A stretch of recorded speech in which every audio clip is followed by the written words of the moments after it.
dimulai dari nol ya kan. Kayak gitu, itu perintis. Terus ngisi sampai Kalau untuk proker yang berhubungan dengan teknologi itu kenapa introvert? kenapa? Introvert.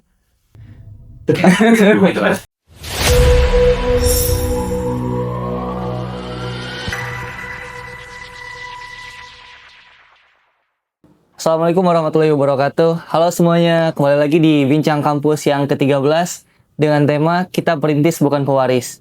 Di sini konteks perintis yaitu di mana kita akan membahas mengenai organisasi mahasiswa nih teman-teman. Khususnya IMM-FST yang usianya terhitung masih sangat muda banget nih. Makanya di sini kita akan menggali apa sih tantangan, peluang, dan hal-hal yang dihadapi dalam membangun organisasi baru ini. Mungkin langsung saja ya kita ke narasumber yang telah hadir pada hari ini. Untuk yang pertama mungkin boleh perkenalan dulu yang pojok. Ya, nama saya Novel Fitra Frentia. Saya juga bidang media komunikasi di IMM Jakarta Utara. Saya dari Prodi Sistem Teknologi Informasi dan sekarang saya semester 3.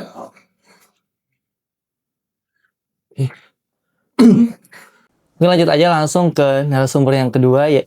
Boleh perkenalan? Oke, perkenalkan, nama saya Rifki Rizkula. Kebetulan saya menjabat jadi Ketua Umum IMM FST. Nah, saya dari Prodi Rekayasa Komputer. Baik teman-teman. Nih narasumber apa kabarnya hari ini? Baik, saya Baik. Gimana perjalanan? Lancar? lancar. Oke.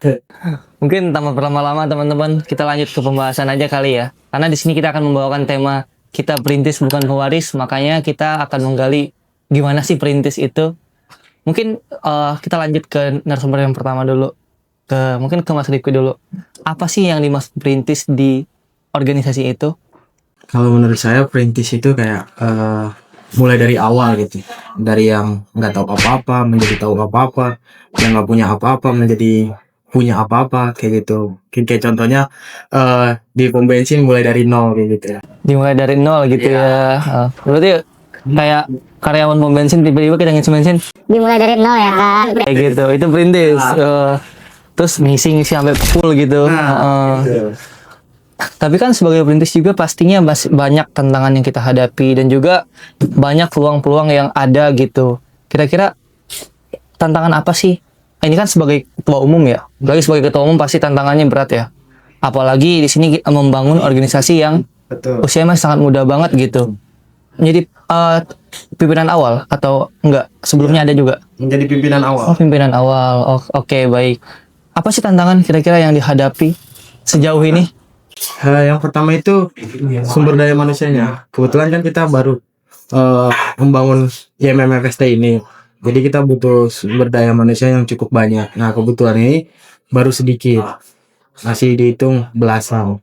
Itu tantangannya. Dan yang kedua itu karena rata-rata Gen Z ya. Iya. Gen Z. Jadi agak males-malesan. Terus tantangannya harus dipaksa. Kayak gitu segala macam. Berarti emang sedikit berat ya, apalagi kalau kita masalah SDM gitu. Kita kan nggak bisa memaksakan seseorang ya. Kalau dia mau, enggak gitu kan ya. Mungkin ke narasumber kedua nih. Ini kan tadi udah membahas soal tantangan. Ya memang sebagai ketua umum pastinya sedikit berat ya. Apa tuh kita mengayomi para anggota gitu, mulai dari bidang ini, bidang itu. Nah, lalu untuk peluang sendiri, apa sih peluang yang dirasakan ketika di IMM FST untuk narasumber? Kalau untuk peluang yang dirasakan ya seperti menjadi berkembang lebih baik, itu salah satunya. Nah, yang kedua itu bisa bersosialisasi, juga menjalin relasi dengan semua anggota yang ada di IMM. Ya, oke, bagus banget. Oke, tadi kita sudah membahas tantangan dan peluang nih teman-teman. Bagus banget ya tadi jawaban dari Kak Novel ya mengenai peluang-peluang yang ada di IMM FST ini. Lalu di sini ini masalah SDM tadi saya sedikit menotis masalah SDM, dimana kan pasti SDM sedikit ya. Iya. Apalagi di lingkungan FST. FST juga masih terhitung baru ya. Nah, sebagai ketua umum nih dan sebagai bidang-bidang di FST, gimana sih cara kalian agar bisa menarik SDM baru? Apalagi kan sekarang sudah mau masuk ya mahasiswa baru. Nah, apa sih rencana kalian atau cara kalian untuk menarik SDM yang ada nantinya? Oke, cara kita nanti promosikan itu kita ada sebuah project, nanti ada project teknologi berbasis IoT atau Internet of Things, dan juga kita berniat nanti membuat perpustakaan digital, gitu, perpustakaan digital yang nanti di perpustakaan itu menaruh arsip-arsip tentang kegiatan kita juga bisa kayak gitu.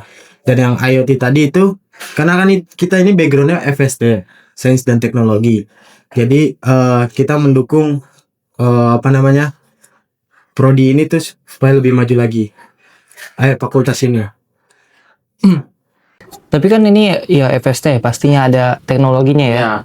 Nah kira-kira ini kan di organisasi IMM, kita bisa bilang IMM ini Ikatan Mahasiswa Muhammadiyah ya, dimana kalau bisa dibilang teknologinya cuma di bidang Kanoval tadi ya, media dan teknologi ya. Oh, media dan komunikasi. Ini kan masih berhubungan sama teknologi juga ya. Nah kira-kira ada nggak sih di IMM FST ini proker atau program kerja yang berhubungan sama teknologi ini itu sendiri? Atau mungkin baru mau dicetuskan, karena kan baru kan ya pasti kita ada ide-ide yang bakal ditambahkan gitu. Kira-kira ada gambaran nggak ke depannya? Oh, bahwa di bidang ini kita mau masukin proyek teknologi nih, karena mayoritas emang semuanya FST gitu. Ada nggak kira-kira? Ada sih nanti inovasi baru itu tentang teknologi. Kita tuh mau buat jadi lebih modern aja, mengikuti perkembangan zaman kan, yang 5.0 kayak gitu. Jadi mungkin bisa dimasukkan ke bidang keilmuan. Bidang keilmuan. Iya. Oke, bagus banget nih. Untuk Kanopal, ini kan media dan komunikasi tadi ya. Ini kan teknologi, ya cocok lah sama prodi yang diambil. Kalau boleh tahu tadi prodi Sistem Teknologi Informasi, ini rekayasa komputer yang masuk ya. Nah untuk Kanopal sendiri sebagai bidang media dan komunikasi itu kira-kira apa sih proker yang berhubungan sama teknologi yang Kanopal bakal cetuskan nantinya? Kalau untuk proker yang berhubungan dengan teknologi itu untuk sekarang sih belum ada ya. Saya juga organisasinya masih kecil gitu, jadi lebih fokus menata organisasinya dulu. Jadi ya lebih baik menata organisasinya dulu, entah organisasinya sudah berjalan dengan baik baru kita bikin proker. Oke, baik tuh teman-teman. Tadi udah dijelaskan ya gimana mereka kedepannya ada rencana-rencana yang sangat luar biasa. Ini khusus teman-teman yang akan masuk ke FST, ke Fakultas Sains dan Teknologi. Ini benar-benar menarik ya teman-teman, karena bakal ada proyek-proyek mengenai IoT ya. Oke teman-teman, nih buat teman-teman yang penasaran, khususnya anak-anak FST nantinya yang akan masuk ke sini gitu. Kita akan bekerja sama ya, kita bakal ngebuat proyek gitu. Apalagi kan terkadang di kampus kita nggak banyak praktek, justru teori. Nah di sini teman-teman bisa menumpahkan teori-teori yang teman-teman tahu di organisasi FST ini agar membentuk sebuah proyek di mana kita bisa bekerja sama, kita ya bisa menjalin silaturahmi gitu, sehingga kita menciptakan proyek-proyek yang luar biasa nantinya. Baik teman-teman, mungkin kita ke pertanyaan-pertanyaan selanjutnya. Ada ketua umum dan juga media dan komunikasi. Nih, mungkin saya ini lebih ke ketua umum karena bisa dibilang tugasnya banyak yang berat ya, tanggung jawabnya juga besar. Apalagi membangun sebuah organisasi mahasiswa yang terhitung baru. Sebagai ketua umum, gimana sih rasanya nih, hal baik yang didapatkan ketika pernah ada itu nggak pengalaman sebelumnya menjadi ketua umum atau jadi pimpinan apa gitu? Sebelumnya pernah sih di SMP jadi ketua ekstrakurikuler. Ekstrakurikuler apa? Pencaksilat. Oh, pencaksilat. Iya. Nah, ini saya bukan membanding ya, tapi kira-kira apa sih perbedaan yang didapatkan? Sebelumnya pernah ada background sebagai ketua ekstrakurikuler tadi ya, pencaksilat.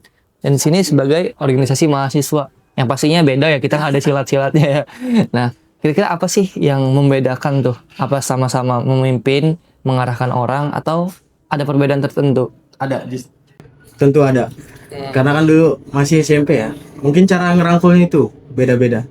Ya dia dari SMP itu cara ngerangkulnya lebih kayak nggak terlalu nggak terlalu ngerangkul banget. Jadi main-main aja kayak gitu. Tapi kalau misalkan ini sekarang karena backgroundnya mahasiswa, jadi lebih kayak mengetahui latar belakang anggota saya, kayak misalkan dia kenapa gitu-gitu segala macam. Kita harus mengerti itu.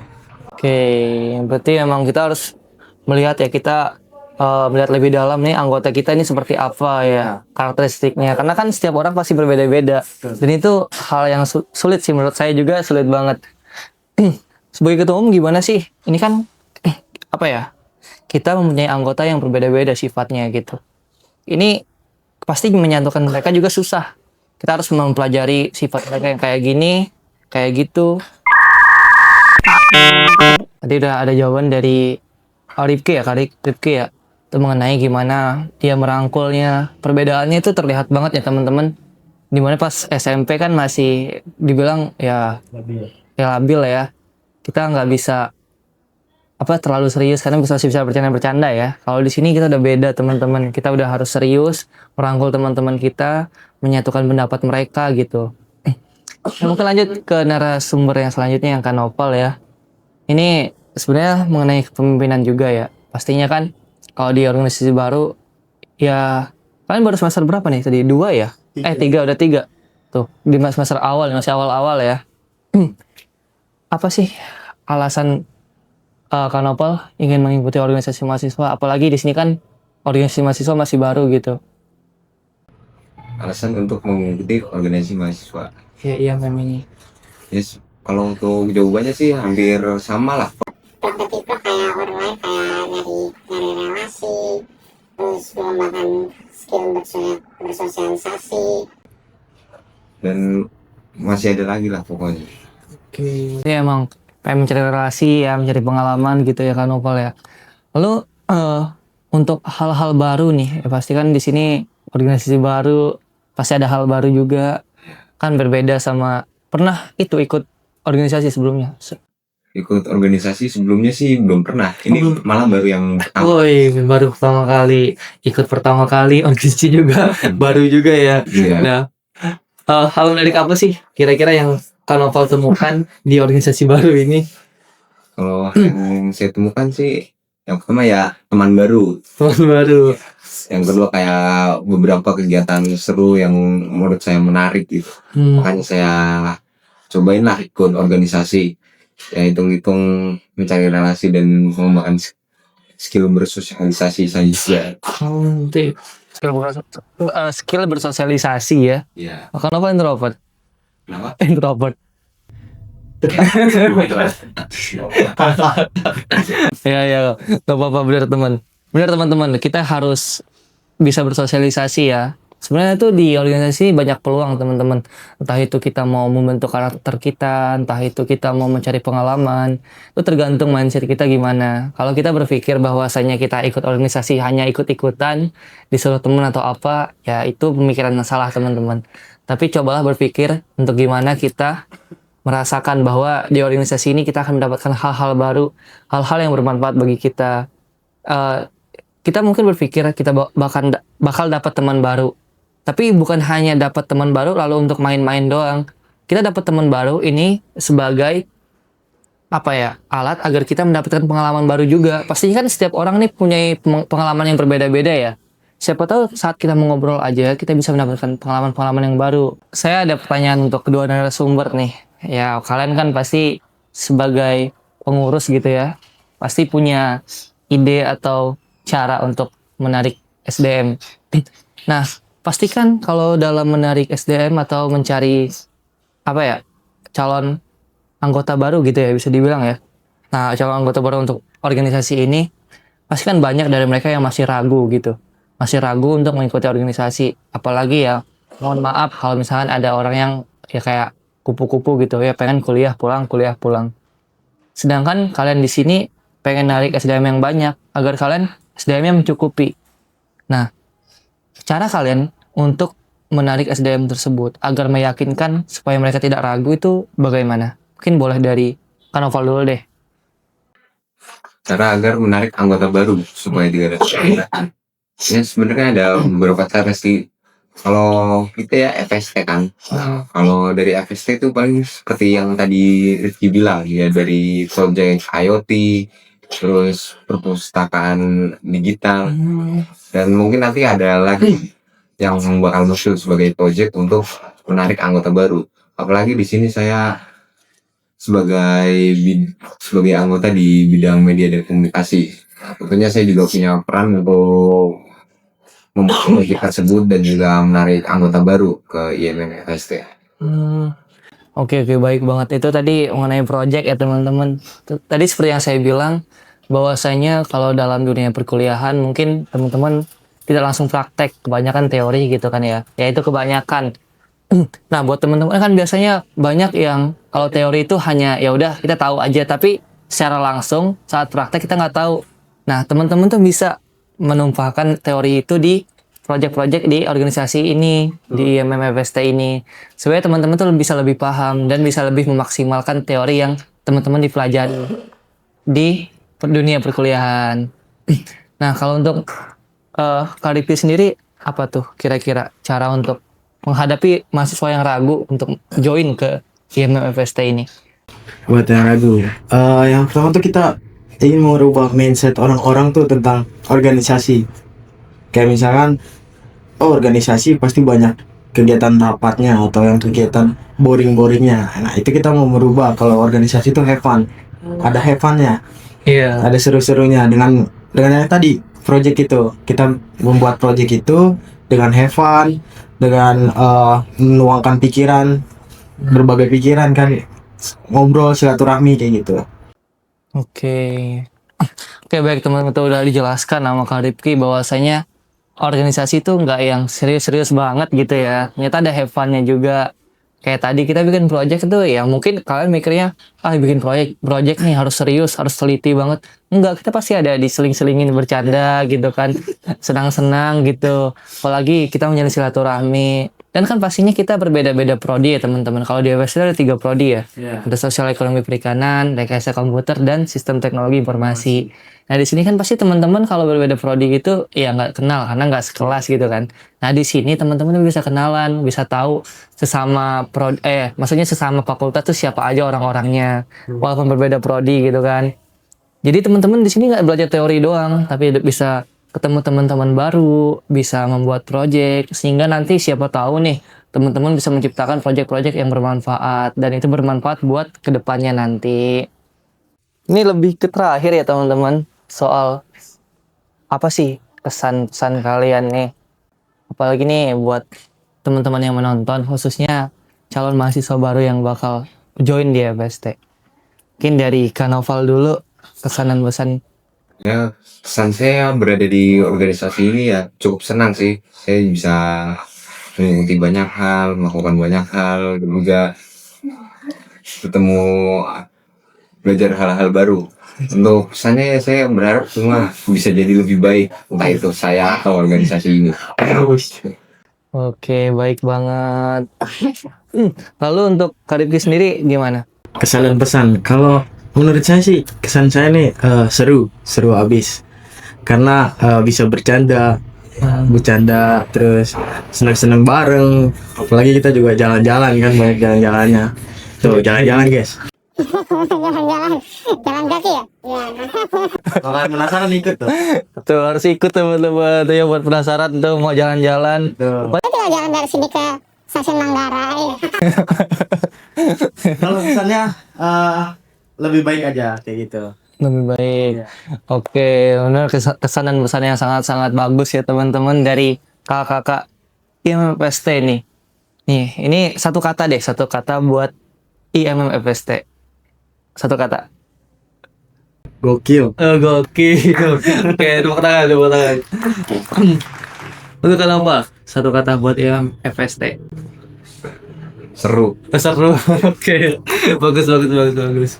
Oke, baik teman-teman. Kita sebenarnya sudah di penghujung ya, tapi saya ingin menanyakan lagi. Kira-kira ada pesan yang ingin disampaikan nggak buat penonton-penonton yang lagi menonton nih? Oke. Ada satu pesannya, nanti kita akan membuat satu video. Nanti pokoknya tunggu, coming soon. Saksikan terus ya. Tuh, oke teman-teman. Nanti akan dari IMM-FST akan membuat video. Nanti teman-teman ya mungkin penasaran ya. Nanti teman-teman menonton Mungkin akan dibagikan oleh ketumnya langsung. Oke. Oke teman-teman, baiklah ini sudah di penghujung, dimana tadi sudah berbincang kepada Kak Noval dan Kak Rifki ya, Kak Noval, Kak Rifki, mengenai sesuai dengan tema kita perintis bukan pewaris. Di sini kita membahas soal IMMFST, yang dimana ini organisasi baru. Ternyata kita bisa melihat teman-teman di sini banyak ya peluang-peluang, lalu tantangan yang dihadapi. Tapi di balik itu teman-teman masih banyak hal-hal menarik dan hal-hal seru yang dihadapin. Kayak tadi, kayak bikin project dan lain-lain. Itu hal-hal yang seru banget teman-teman. Kadang hal seperti itu tidak kita temukan di dunia perkuliahan. Nah, buat teman-teman nih yang penasaran nantinya, boleh banget nih join di IMMFST. Agar teman-teman tuh bisa mengobati rasa penasarannya. Lalu buat teman-teman semua jangan lupa follow sosial media UTM Jakarta. Mulai dari Instagram, TikTok, dan juga YouTube. Jangan lupa subscribe, like, dan share sebanyak-banyaknya ke teman-teman yang ada di rumah. Terima kasih sudah menonton teman-teman. Akhir kata saya ucapkan terima kasih. Bila bisa bilhaq, wassalamualaikum warahmatullahi wabarakatuh.